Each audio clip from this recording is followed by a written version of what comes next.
Testing. There we go. Yeah, we can hear you now. Thanks for saying something. All right. So where we left off was we were talking about, oh, this isn't what I want. Wrong class. We had different measures of central tendency, right? So we talked about the mean, the median, and the mode. And we also talked about these left and right skewed distributions, right? So we didn't quite get to relate that right and left skewed distribution to what we had been talking about. But we kind of ended last class with this idea that, you know, when we had this small sample data set, I think I had like 1, 2, 3, 4, and then 1, 2, 3, and 100, right? That the mean is greatly influenced by these high values, while the median wasn't, because we were just hacking off the next highest and the next lowest, right? So if we had a situation where the mean was equal to the median, right? This is going to be a situation where we don't have kind of extreme values on either side of that mean, right? So if the mean was equal to the median, this was kind of this nice normal distribution that we talked about. Okay? Anytime the mean is equal to the median, we have this nice kind of symmetrical distribution. We call this a normal distribution. Now, the visual, when we had one of these right skewed distributions, we said one way we can remember this is it simply has this long right tail, right? But the reason why it has this long right tail is because, remember, this is showing me the frequency that I see these different values. So these really extreme values on the right side, I'm starting to see more of these higher values, while maybe over here, those values never occurred, right, in that normal distribution. So these really, really high values will greatly pull, right, greatly increase the mean, right, pull it upward or pull it to the right kind of visually here. However, it won't impact the median near as much, right, because those values just get crossed off, right? So it doesn't matter if they're 100,000 or if they're a million, they still just count as one observation when we're thinking about calculating the median. So with these really extremely high values, the mean gets pulled to the right of the median, or the mean is greater than the median, or to the right of the median. So that's why we call this a right skewed distribution. It has these really high values that are pulling the mean up quite a bit, but not impacting the median near as much. So if we see something where the mean is to the right of the median, we've got a right skewed distribution. Okay? The exact opposite, if we have this long left tail, what that's telling us is that these really extremely low values are starting to pop up. Well, these really extremely low values, maybe like negative 1,000 or something, are pulling the mean down or decreasing the mean a lot, but they're not going to impact that median near as much, right? Because they still count as one observation. So anytime we see the mean less than the median or to the left of the median, that's when we say we have this left skewed distribution, right? So really this skew naming really just comes from the relationship between the mean and the median. That's really where it's coming from. Okay? And after we had this idea that the median isn't impacted as much by really high values, that starts to make a little bit of sense. Okay? Any questions on that, or okay with that? So that's kind of where we left off, not quite getting to kind of relate those things. You know, we have these measures of central tendency now. So we have the mean, the median, the mode. We can start to think about even the relationship between them. But all of them are trying to give us an idea about where the center point of the data set is, right? We see observations down here, we see observations up here, but the most frequent or the majority of the observations are kind of right here in the middle, right? Well, that's great if we can find the midpoint of a data set, but that doesn't tell us anything more about how the rest of the data set varies, okay? So, you know, let's say we have these measures of dispersion, right? That's the next thing we're going to talk about. Basically, when we think about dispersion, how dispersed is the data or how varied is the data, right? We know where the central point is, but how far away from that central point is most of the data? Is it all really, really close, right? Is it all far away? And I'll give you some examples that help us start to think about this. So the first measure of dispersion we'll talk about is the range. This might be something you've looked at in other classes. It's pretty easy. It's just, what's the length of values that I see, right? What's the difference between my maximum value and my minimum value? Right? If the lowest value I see is 10, the highest value I see is 30, my range there is the difference between those two, or 20, right? There's 20 kind of, between 30 and 10.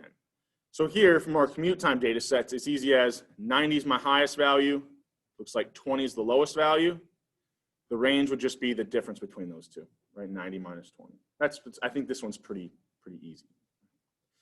Now, this is a good distribution. Actually, I think I'm just going to use Excel as opposed to trying to write this out because it's probably just a little bit easier, a little bit cleaner to see it. So we'll go make this real big. And you could write this down. You don't have to do this in Excel. I'm just putting some numbers up here. So let's say we had a data set, looks something like this.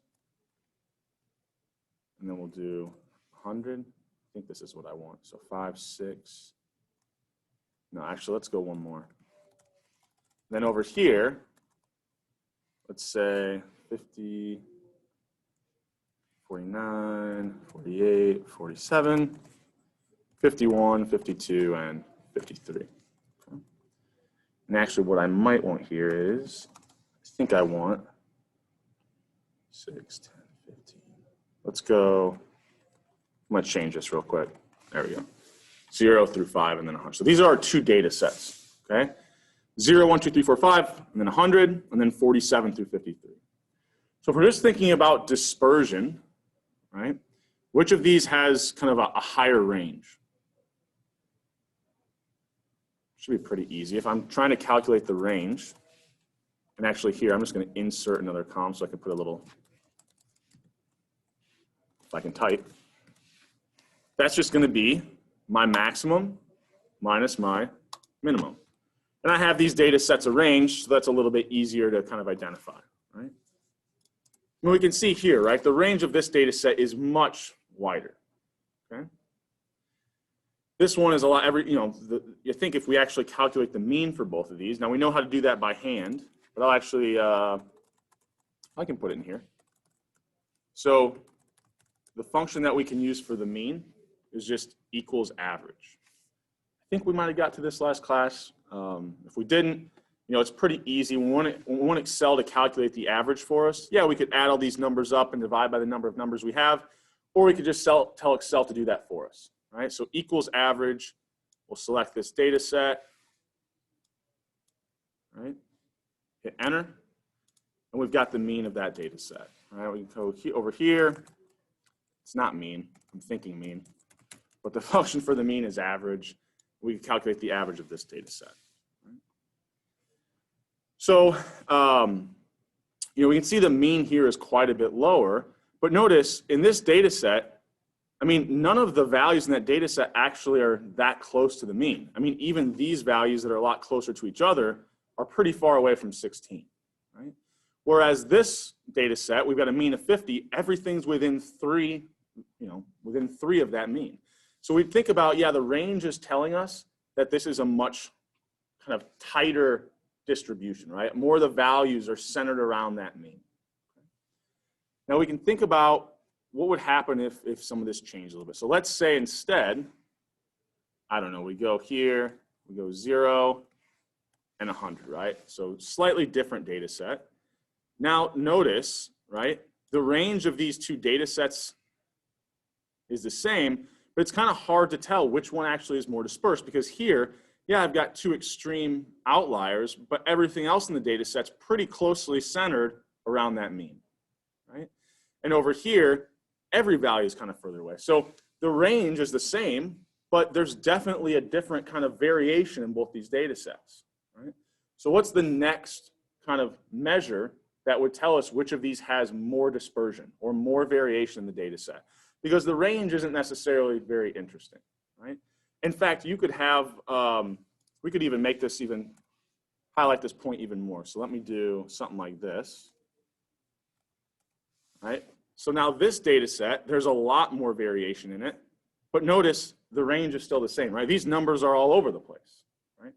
So how do we get that next statistic that gives us a little bit more information, okay? So that is what we're gonna call the variance, okay?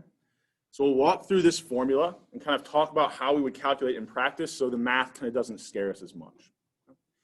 So just like with the mean, we're gonna notate the population with a Greek letter. So here we're going to use sigma squared to represent the population variance.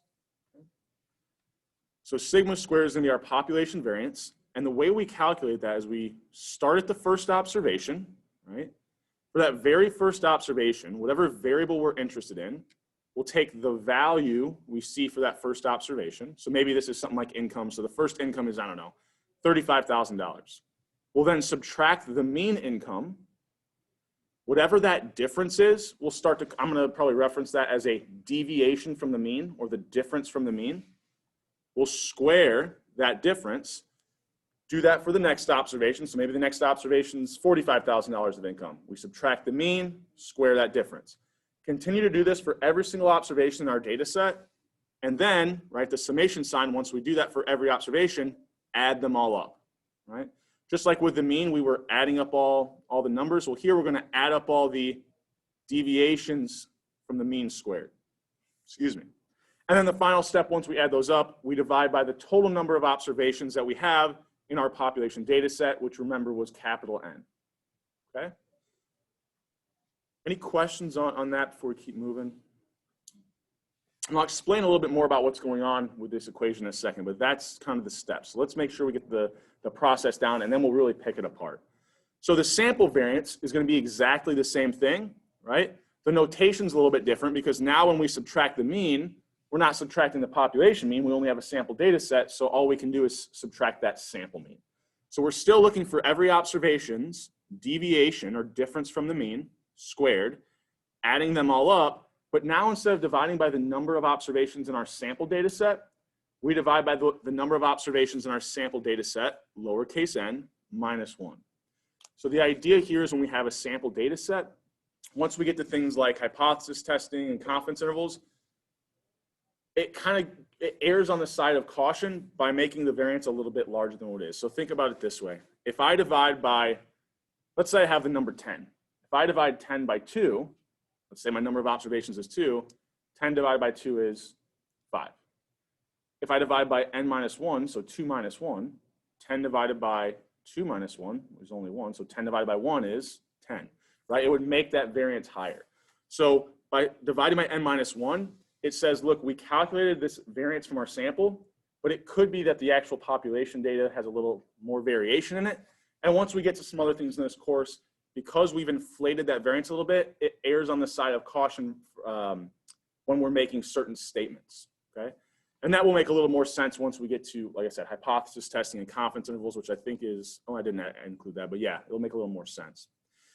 And just as kind of a, to be complete, if we think about what the units are, the units of the variance will just be the units of whatever variable we're looking at, okay? So if it's income, the variance would be in dollars, right? So kind of recapping the steps in words as opposed to describing that formula. Well, the first thing we need to do, we were looking at every observation's deviation or difference from the mean. So we need to find the mean, right? And this one's set up for the population kind of variance. We'll then subtract the mean from every single observation. Once we have those deviations from the mean or those differences from the mean, we'll square them. We then add all of them up and divide by the total number of observations we have. Now, if it's a sample, the only thing that changes, all these steps are the same. Well, here, I guess we would be using the sample instead of the population mean. But the only step that changes is at the end, instead of dividing by the number of observations, we divide by the number of observations minus 1, okay? Any questions on this? This is just kind of in words what I just went through the formula, okay? So we'll actually get an example of this here in just a second. I'll leave this up here. It looks like some people might still be writing a little bit.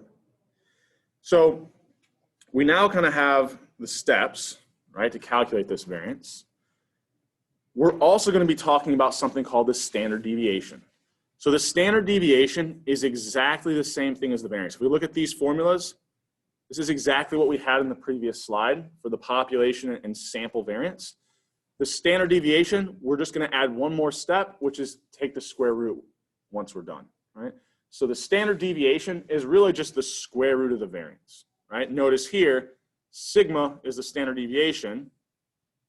Sigma squared is the variance. So if I take the square root of sigma squared, I'm left with sigma, right?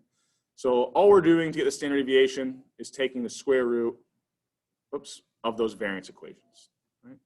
So for example, if the variance is 100, we would take the square root of that. Our standard deviation would be 10. Okay, the square root of 100 is 10.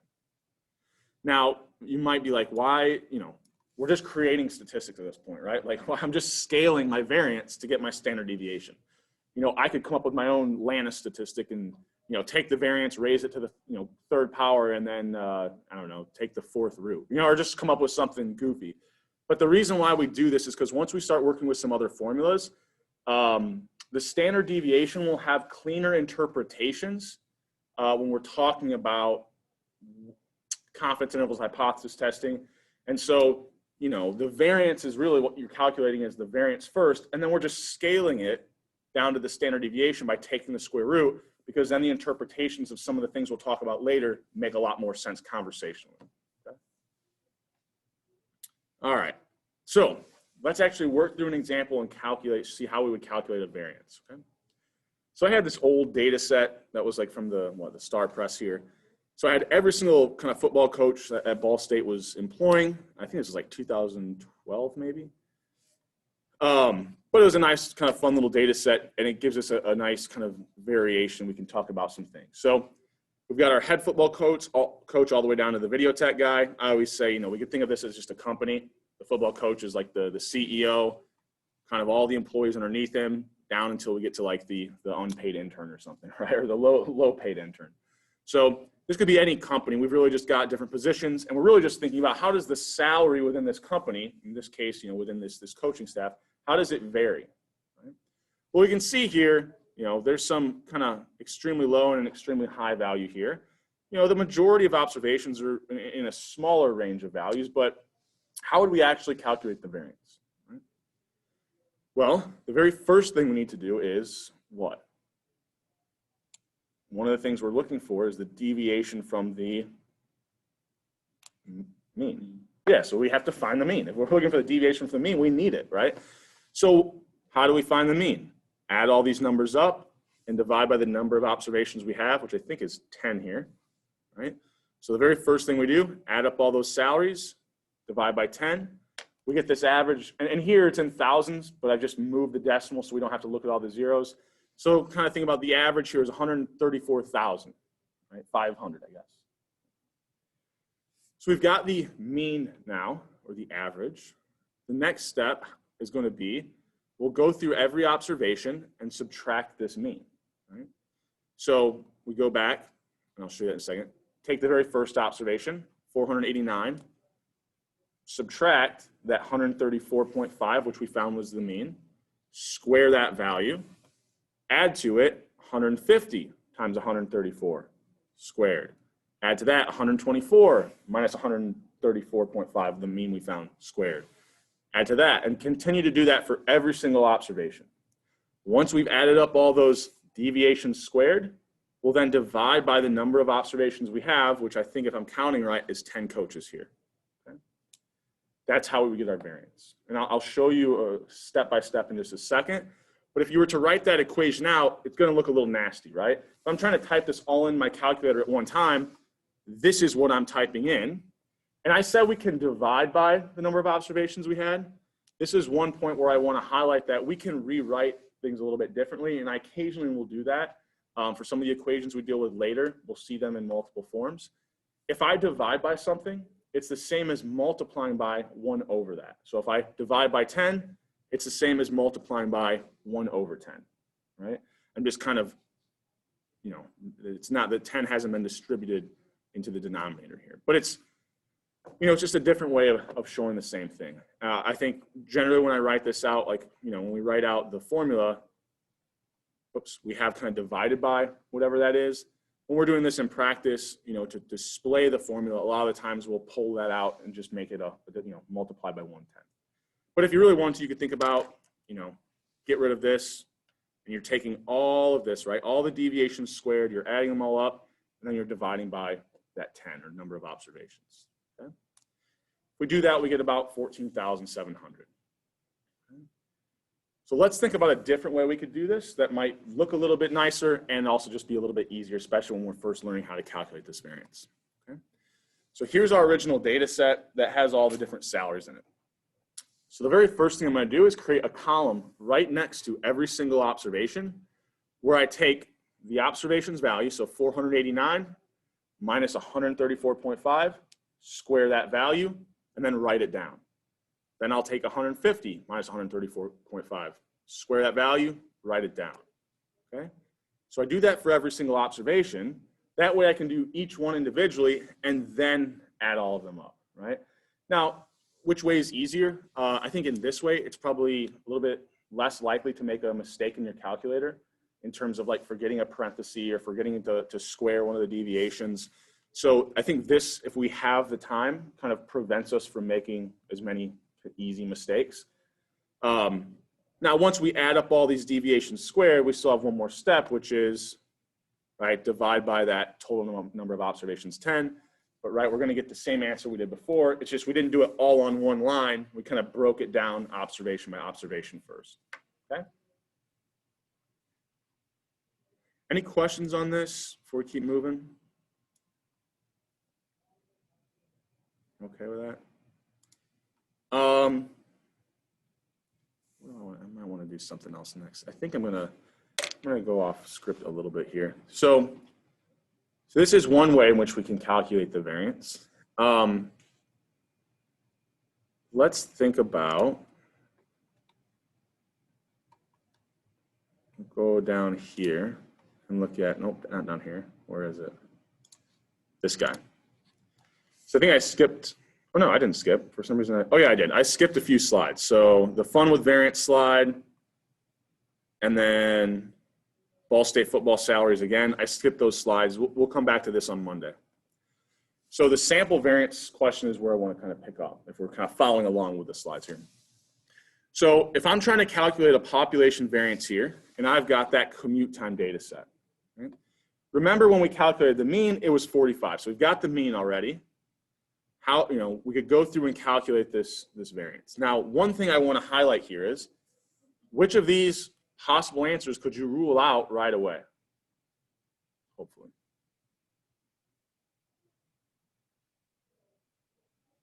Yeah. Yeah, 0. What would a data set have to look like to have a variance of 0?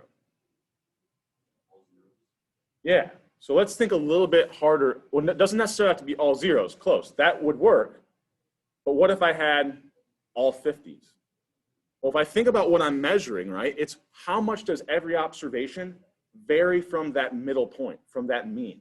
So when I look at that equation for the variance, here we go, it's right here. I'm going to take the deviation of each observation from the mean. So every time I have something that is not the mean, I'll have some value that gets squared, right? So the thing is though, if I'm above the mean, right, this difference is positive. When I square it, it's still positive. If I'm below the mean, it's a negative value. It gets squared. Negative times a negative, it's positive. So the numerator, nothing gets added in except for non-negative values. So I could never have like something above the mean kind of canceling out something below the mean. So in order to have a variance of 0, it literally has to be that for every observation, it is no different than the mean. So every observation won't have to be equal to the mean. So the only time we could have a variance of 0 is if the data set was literally the exact same number all the way down, right? Any other variation, we're going to get this positive variance. Okay? Now, part of squaring those deviations, it counts for that. We don't care whether or not the observation is above or below the mean. We just care that it's not the mean. It's further away from it. More so, we're going to over-penalize really large deviations from the mean. Right? So notice here, right, if I had something that was 1 away from the mean, 1 squared, it only adds a 1 to the numerator. But if I'm 2 away from the mean, instead of adding a 2, right, it's 2 squared, it adds 4. And if I'm 10 away from the mean, 10 squared is 100 gets added to the numerator, right? So these observations that start to get really far from the mean, you can think about if I'm like 100 away from the mean and that gets squared, right, I start adding some really large values to that variance. Okay? So if we noticed here with this data set, the mean was 134,000. So notice the values that are close to 134 didn't add near as much to that numerator, but the values that are really far away from 134 add a insanely high value, right, compared to everything else to that numerator. You know, if we look at here, you know, a large part, right, if we have 147,000 was our numerator, a large part of that was being driven by one observation, right? 125 of the 147,000 was just coming from that one observation. So if that observation didn't exist, we'd have a significantly lower variance. Right? So we're really over penalizing when we square it. It really over penalizes values very far from the mean. Okay. If we go back down to the commute data set, kind of wanted to hammer a few of those things. So we can rule out A, and now from there, I don't know, it could be 70. It seems a little odd that the range is 70. It's probably not likely that the variance just happens to be that as well. But really from there, we have to just go ahead and compute it, right? So we go through every single observation, take 20 minus that mean of 45, right, that we had. So negative 25 squared, 625. 35 minus 45 is negative 10, square it, it's 100. Go through and do that deviation squared, deviation from the mean squared for every observation, and then add them all up. We add them all up, we'll get 2,900. We then have to divide by the number of observations we have, which here we have 7 employees, so we divide by 7. Right? So hopefully this process is making a little more sense, being able to see kind of this intermediate step. Once again, if the mean was 45, notice the values that are close to 45. This, in fact, is 45. So guess what? 45 minus 45 squared is 0. Right? So, you know, when we have observations that are exactly equal to the mean, nothing gets added. There's no, that is an observation that shows us no variation in the data set. Now, some of these other observations that are farther from the mean are evidence of variation in the data set, and so they do add a significantly higher value to that numerator. Okay? Any questions on this before we keep moving here? No, we're good on time. Okay. So let's say, and this isn't something that happens in practice. Well, I guess it could. I'm using it more to make a point here. Okay. Usually, you know if you have a population or sample data set, and right, you treat it accordingly. Let's say I have the same data set, but I thought it was every employee that worked at the company, and someone comes back to me and says, no, that's just one of their branches. Right? That's just a sample of all the employees at that company. So I'm like, oh, I calculated the variance and I divided by the number of observations, but that's what I should do if I had a population data set. Now that I've been informed that this is only a sample data set, I have to do something a little bit differently. But actually, if I had already had the work done, there's really only one thing that would have to be changed on this slide. Should be what? Yeah, so instead of dividing by the number of observations, I should be dividing by the number of observations minus 1. So instead of 7, I'd be dividing by 6. If I divide by a smaller number, what's going to happen to this fraction? If I divide by a smaller number, it's going to go up. Right? If I divide by, 2, if I divide 100 by 2 instead of dividing 100 by 10, I end up with a much, 50 as opposed to 10. So if before I found that the variance was 414, and I now know instead of dividing by 7, I'll divide by 6, I know that my new answer will be greater than 414. The only one that meets that criteria is 483. Right? Now, typically, you're not going to have already calculated the population variance and then be told it's a sample data set, but this kind of highlights the fact that when we divide by that n-1, it inflates our variance a little bit. And sure enough, if we kind of go through that process, but now divide by 6, we get a slightly higher variance of 483. Okay. Might come back to this. Let's go back to that Excel that I had. All right. So when you think about something like this data set, and actually I'm going to copy these down just so we can kind of clearly see these are our 2 data sets. So if we wanted to calculate the variance in Excel, doing this by hand is good to know. Not only is it, useful to be able to do this by hand, but also doing it by hand really highlights like what the variance is actually measuring, right? how each observation has some influence over that variance, right? So it's good to know what's kind of going on behind the scenes. But once we know that, right, and once we are able to kind of interpret and think about this variance a little better, we can start to just use Excel to do the computation for us. So equals var.s, right, is going to find our sample variance. So, you know, I came up with these small data sets. I'm thinking of them as sample data sets. If for some reason they were population data sets, the only difference is instead of var.s, var.p, right? So var.p tells it, take the deviation from the mean, square it for every observation, add them all up, divide by the number of numbers you had. Var.s tells it to do the exact same thing, but to divide by n minus 1, or the total number of observations minus 1. So here we'll just use var.s just for this example. We'll select the variable or our data set that we want to, oops, let me move this. We want to calculate the variance for, close the parenthesis or hit enter, and then it calculates it all behind the scene for us, right? So Excel is doing all that work we would have had to do on a calculator, all the not the fun stuff. Once again, we can do the same thing over here with this data set. Just take the var.s of all these numbers. And, you know, it's a little bit difficult to think about which data set's going to have more variation, right? Knowing what the equation is kind of helps us identify obvious data sets that are going to have higher or lower variances than each other. But in this one, it's a little bit goofy, right? So let's think about this one first. You know, if we just look at this on its surface, all these values are pretty close to each other except for one, right? So you might initially think, well, this probably shouldn't have that high of a variance, right? Well, the problem is we're looking for the variance, it's the variation from that middle point of the data.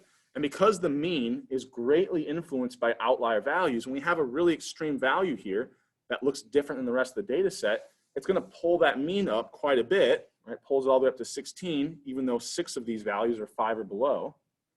And now every observation is kind of far away from that mean, okay? And one of them is extremely far away from the mean. And when it's extremely far away from the mean, guess what happens? When we square it, it even further kind of highlights that point. So we end up with a fairly high variance over here, even though this data set, really everything's pretty close to each other except for one value. Now this one is much more spread out.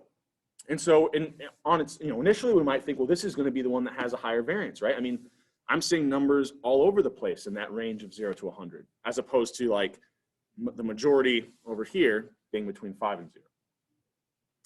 However, because there's kind of observations above and below that mean, so here we got a mean of 55, these values aren't that far, and even our two outliers, right, it's only about 45 and 55 away from the mean.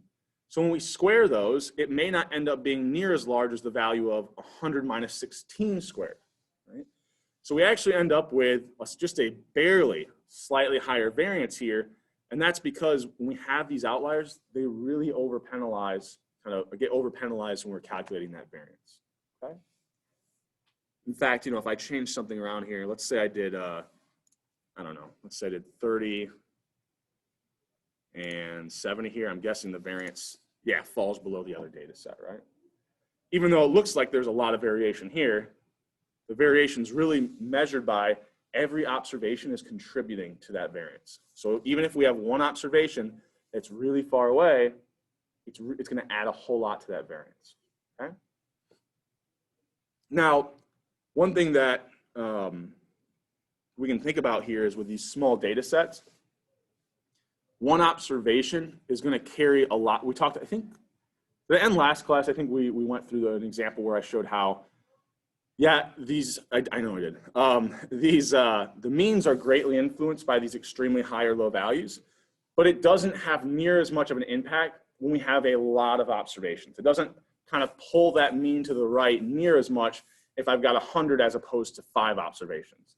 And the same kind of thing would apply here in the variance, right? Because now if the mean is being less impacted by one observation, well, same kind of idea with the variance, it's going to be less impacted by any one observation as well, right? Because the mean isn't influenced as much, it won't be as high, and then it'll be a lot closer to a lot of these values. And so as we have larger data sets, any one observation won't carry as much weight.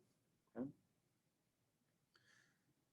you can kind of think about, I want to give another definition of the variance. I think that makes a little bit more sense. It's not really technically correct, but intuitively it makes a lot of sense. So, right, remember when we calculated a mean, we added up all the numbers and we divided by the number of numbers we had. I don't like this one. I'm on this next to me. Hold on.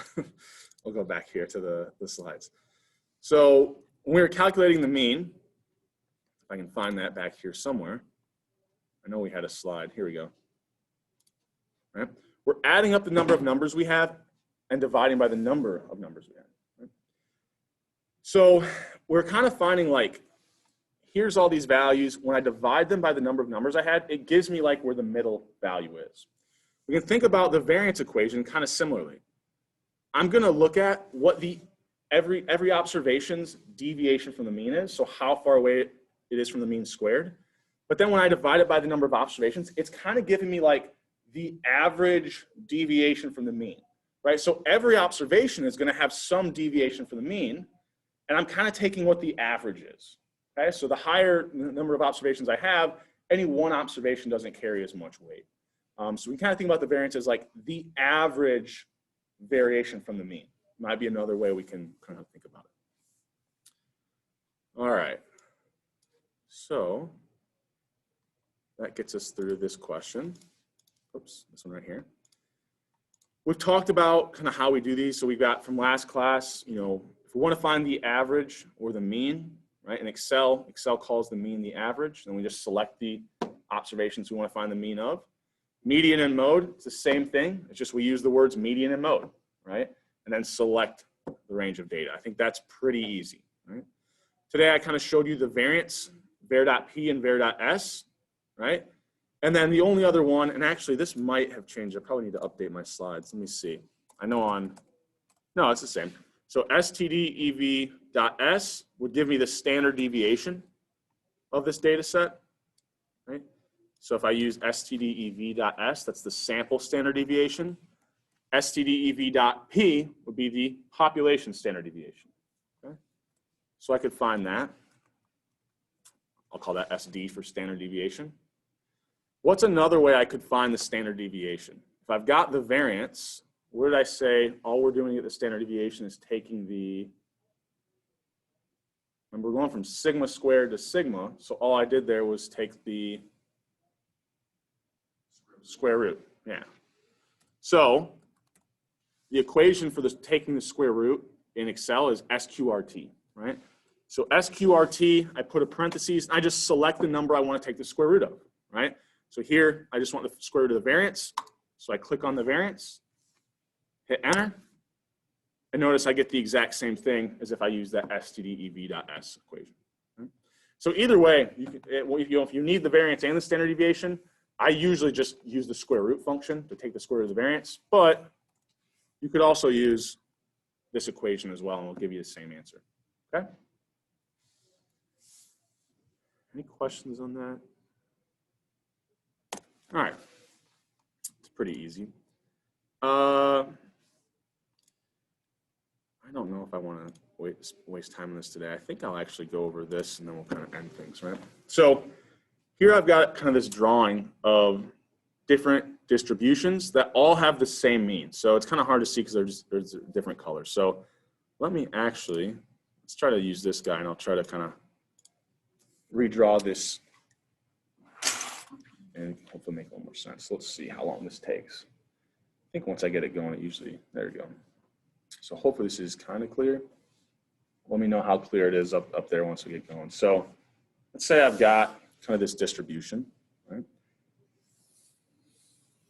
This looks something like this. I don't know, let's say the variance is 10, or standard deviation is 10. I guess it doesn't matter, we could say variance as well. Now, when we're thinking about what the variance is telling us, it's telling us that there's more variation in the data. So if we remember kind of what's on this y-axis, really what we're talking about are frequencies, right? How often each of these values occur. So if we think about this distribution has some mean value, we'll just call it 50, okay? What we're saying is the majority of observations are happening around the mean, right? And then as we move further from the mean, they're less likely, right? They're happening less often. The frequency is lower for these values. Okay? So if I have another distribution or another variable that has the exact same mean, so it's going to be centered around the same point, but let's say the variance of that second distribution is something like 100. So there's a lot more variation in the data. Okay?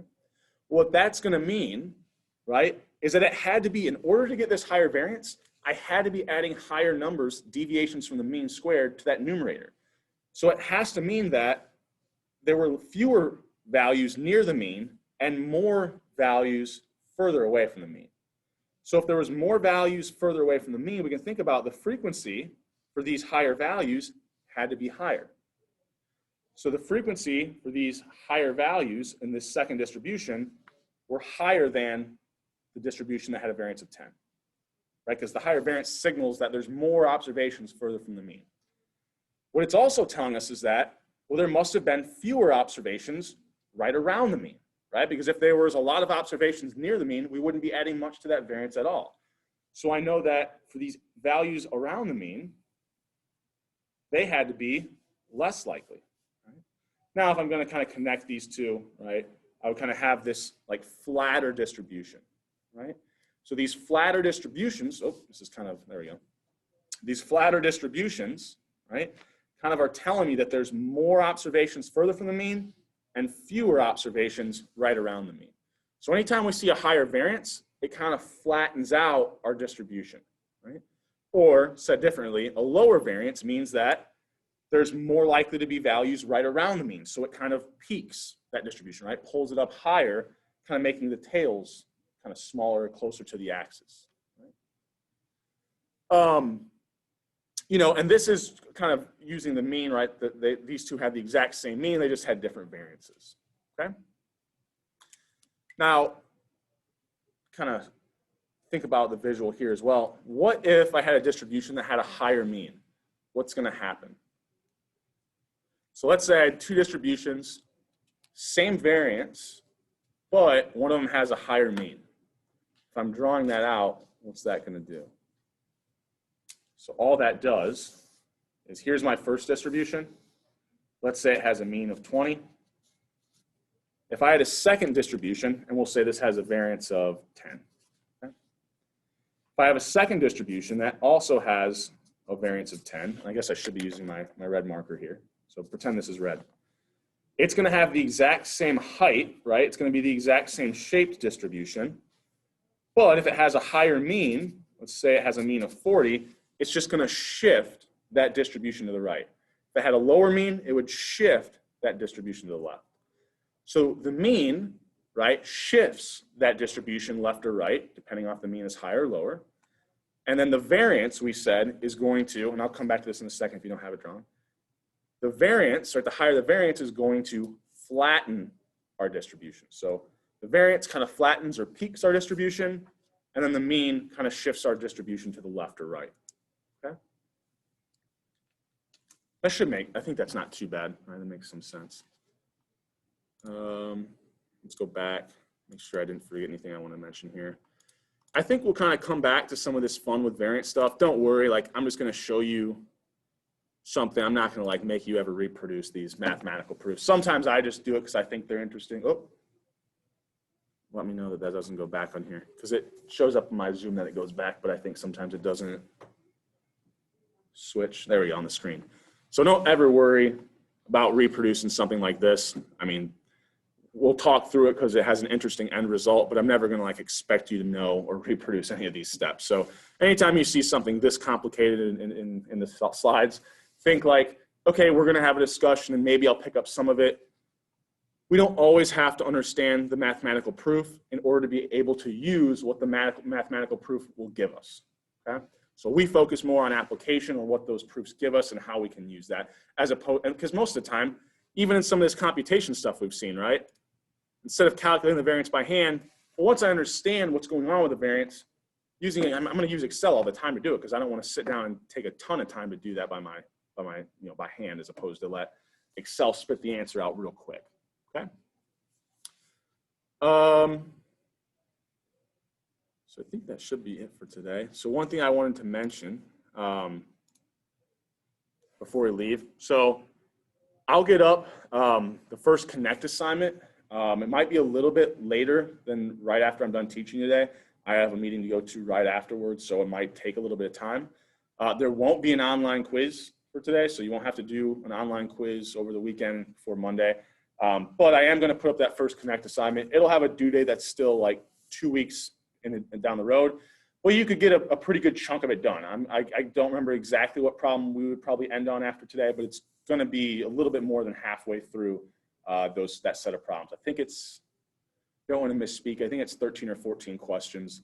It's not terribly, shouldn't be overly time consuming. But work on the first part of it now, the stuff that we've talked about that's a little bit more relevant in your mind. And as we work through material next week, you can kind of, work on completing the rest of it. Okay? Any questions from me before we get out of here? All right. Have a good weekend. So group 2 met today. So group 1 will meet Monday and Friday of next week, and group 2, you guys can meet on Wednesday of next week. Right? And if we have this many empty seats, maybe I'll reevaluate. If you're just in the area, if you pop by, if you're in group 2 and you pop by Monday and there's empty seats, I'm not going to be overly, I'm not going to tell you to go away. So we haven't kind of been full in either section, either of these first 2 days. So I'm guessing most days we'll have enough seats, even if it isn't your group's assigned day, right? But just in case, kind of the priority is given to group 1 next Monday and Friday and group 2 on Wednesday. Okay? All right. Have a good weekend. I'll see you guys on Monday.